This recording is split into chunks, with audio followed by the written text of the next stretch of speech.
custodia tiene que ser materna y en ningún caso tiene que ser compartida, y en raros casos pudiera ser exclusiva paterna. Bien, esta situación que nosotros entendemos grave porque afecta a derechos fundamentales y afecta a derechos de menores, nosotros la queremos hacer pública ante la opinión pública y desde luego instar procedimientos judiciales para intentar resolver esta situación. Voy a pasar la palabra a Javier Pérez Roldán, que ha sido el coordinador del estudio y que nos podrá explicar, digamos, cuál ha sido un poco la metodología utilizada y cuál ha sido el ámbito de análisis del informe. Muchas gracias. Vamos a ver. Bueno, ya ha avanzado el señor Oriente. Todo esto parte del informe ARCE, porque el informe ARCE establece que el 91% de las guardas y custodias se conceden a la madre, es decir, es muy excepcional el caso de los padres, y que en el 57% de los casos ni siquiera las sentencias justifican el por qué se concede a la madre. Bien, yo, mi ejercicio profesional y muchísimos abogados, pues siempre comentamos lo difícil que es defender en muchos casos una custodia compartida o una custodia a favor del hombre, porque parece que siempre el resultado ya está abocado al mismo, que es la guardia y custodia a la esposa, a la mujer, a la pareja femenina, y que al hombre pues se le deja una visita residual, ¿no?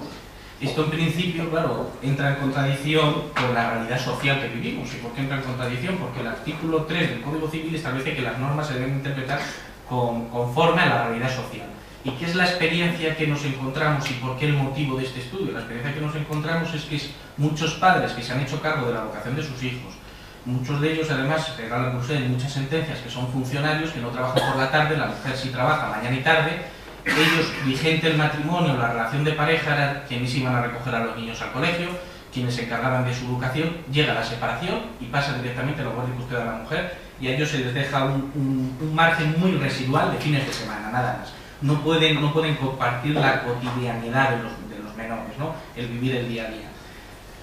Claro, esto en principio a cualquier jurista le llama la atención, y le llama la atención por lo siguiente, porque hoy en día la Unión Europea es un principio básico, es un principio general, aplicable en todas las legislaciones nacionales, y es más, se debe aplicar incluso con carácter previo a nuestra legislación nacional, el principio de igualdad.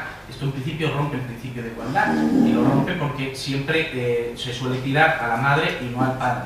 ¿Y cuál es el problema? El problema es que la audiencia provincial y muchísimos juzgados de instancia que conceden custodias compartidas, un régimen muy amplio a favor del progenitor masculino, o incluso en algún caso custodia exclusiva suya, como un régimen de visitas de la madre, la audiencia provincial viene a revocar todas esas sentencias. Bien, habiendo multitud de informes que demuestran científicamente, de manera patente, que el mejor régimen aplicable es la custodia compartida.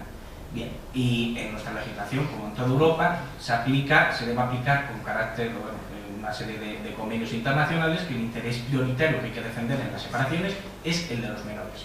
Bueno, ¿qué es lo que ocurre? Que aquí no se defiende el interés de los menores, porque así como en Francia o en Italia, en sus respectivos códigos civiles, se viene a establecer la custodia compartida como el mejor sistema, y solo cuando se demuestre perjudicial para los menores se aplica otro régimen, aquí en España, del estudio, pues ¿qué sacamos? Sacamos sentencias curiosísimas, como una sentencia que viene a decir que la custodia exclusiva, o la custodia compartida, mejor dicho, no cabe en España. No cabe, y además es una sentencia muy reciente, en el sentido que es del 2003, cuando ya nos encontramos con una sentencia del Tribunal Constitucional del 2001 que nos dice que sí, que la custodia compartida cabe en nuestro sistema jurídico. Entonces, ¿qué es lo que se desprende del estudio? Del estudio se desprende que la audiencia provincial no está en la realidad. Hoy en día se habla mucho de la huelga de los jueces, del tema de sus competencias económicas, de si se les paga suficiente, pero la verdad es que por lo menos la Audiencia Provincial de Madrid, que es la que hemos estudiado en detalle, parece vivir al margen de la realidad. Y esto se demuestra en una ley, la Ley 3 del 2007 de la igualdad efectiva de hombres y mujeres, donde, realizada hace poco por el mismo gobierno que hoy en día tiene España, donde se habla, en su exposición de motivo, de que hay que remover todos los obstáculos y estereotipos sociales, y que hay que favorecer la integración de la mujer en la vida laboral, la coparentalidad, es decir, repartir las tareas del hogar y la tarea de la educación de los hijos entre los progenitores. Bueno, pues eso para la audiencia provincial no tiene ningún valor. No tiene ningún valor ni el principio de igualdad, ni tiene ningún valor el interés prioritario de los menores. Entonces, de ese estudio desprendemos una serie de irregularidades, que es lo que antes comentaba que podía tener entidad penal. ¿Por qué? Vamos a ver. Se aprecia una clara discriminación sexista. en el sentido de otorgar el 91% de las custodias a las madres. Esto perjudica físicamente a las madres, que tienen dificultad en compatibilizar la vida personal, la vida doméstica y la vida profesional, porque tienen que hacerse ya cargo de los niños. Lógicamente esto supone cerrar varios caminos, varios aspectos laborales, pero es que supone también una discriminación afectiva para el hombre, porque hoy en día es cada vez mayor el número de hombres que se hace cargo de sus hijos y, sin embargo, llegado el momento de la separación o de la ruptura de la pareja, pues se le rompe eso por clichés. ¿Y por qué por clichés? Porque analizando todas las sentencias se descubre que casi todas ellas están basadas en un modelo tipo, tan tipo que ni siquiera tiene en cuenta las circunstancias específicas del caso que se lo llevó. Esto contrariando también nuestra propia jurisprudencia, porque el Tribunal Supremo de hace mucho tiempo viene a decir que cuando hay menores hay que analizar caso por caso y hay que condenar. Bueno, se produce también una discriminación institucional, inconstitucional mejor dicho, en contra de la infancia. ¿Y por qué en contra de la infancia? Porque son numerosos los informes que hablan del beneficio, o bien de la custodia compartida, o bien de un régimen amplio a favor del padre, porque los niños, para su formación moral, su formación personal, necesitan el contacto con ambos progenitores. Bien, este contacto se produce normalmente en las relaciones de pareja, pero cuando se produce la separación, al niño se le deja huérfano de uno de sus progenitores, del varón. Pero hay más, las sentencias, el retraso de la audiencia provincial es sorprendente, porque como media se retrasa 315 días en resolver los asuntos. De tal manera que la realidad procesal extraprocesal en muchísimos casos ha cambiado. En numerosos casos, los niños ya han cumplido la mayoría de edad, han cambiado las circunstancias personales, la sentencia ya no tiene ningún sentido, pero van a más porque inaplican la propia jurisprudencia del Tribunal Constitucional, que habla que la custodia compartida es una posibilidad, porque además, entre otras cosas, se produce lo que comentaba antes Manuel Oriete, los fallos ya están predeterminados hasta el punto que nos encontramos con muchos casos. Una resolución a favor de la custodia compartida, es decir, el juez de instancia está a favor de la custodia compartida, el informe del Ministerio Fiscal a favor de la custodia compartida, el informe del equipo psicosocial a favor de la custodia compartida. Uno de los progenitores, normalmente el padre, que pide la custodia compartida, y supone que el padre también sabrá algo del beneficio de su hijo. Pues llega la audiencia provincial, revoca esa sentencia y manipula, por así decirlo, la valoración de los informes de los equipos psicosociales, porque cuando esos equipos psicosociales se muestran en contra de la custodia compartida, dice, un equipo psicosocial lo ha dicho. Cuando el equipo se muestra a favor de la custodia compartida, dice, bueno, no obstante, los informes del equipo psicosocial no son vinculantes para el juez. Se produce una total instrumentalización de ese aspecto. Y todo esto a qué lleva a poner en riesgo, lo cual está prohibido por el Tribunal Supremo, aquí en España se llega a poner en riesgo a los niños, es decir, en un riesgo afectivo, en una desprotección por la situación de desconocimiento de su padre, porque a sus padres normalmente, los progenitores varones, pues tienen un contacto con ellos de fin de semana, no de vida cotidiana.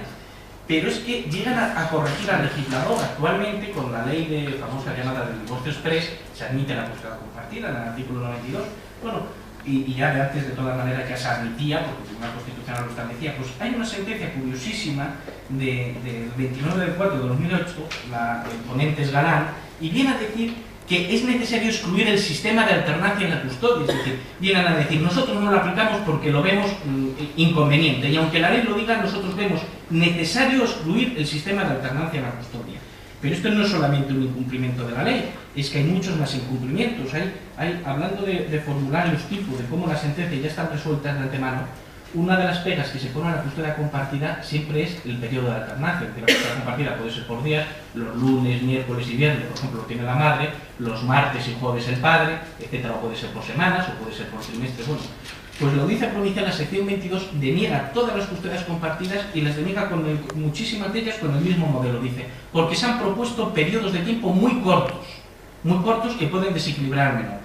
Y esos periodos de tiempo muy cortos, la sección 22 se refiere a medias semanas, a quincenas, a meses, cuando la custodia compartida se propone por trimestres, cuando se propone por 5 meses, cuando se propone por semestres, cuando se propone por anualidades escolares, cuando la duración que se propone es indeterminada, es decir, viene a decir siempre, ante el plazo tan pequeño que se da la custodia compartida, ante la alternancia tan reiterada, y esto custodias compartidas con anualidades escolares, señal de que en efecto que tienen ya un poco predeterminado el fallo.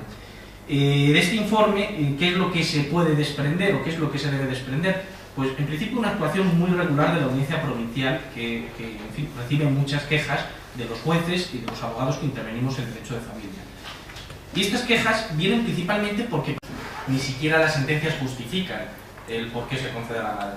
Bien, yo en mi ejercicio profesional y muchísimos abogados pues siempre comentamos lo difícil que es defender en muchos casos una custodia compartida o una custodia a favor del hombre, porque parece que siempre el resultado ya está abocado al mismo, que es la guardia y custodia a la esposa, a la mujer, a la pareja femenina. La custodia tiene que ser materna y en ningún caso tiene que ser compartida, y en raros casos pudiera ser exclusiva paterna.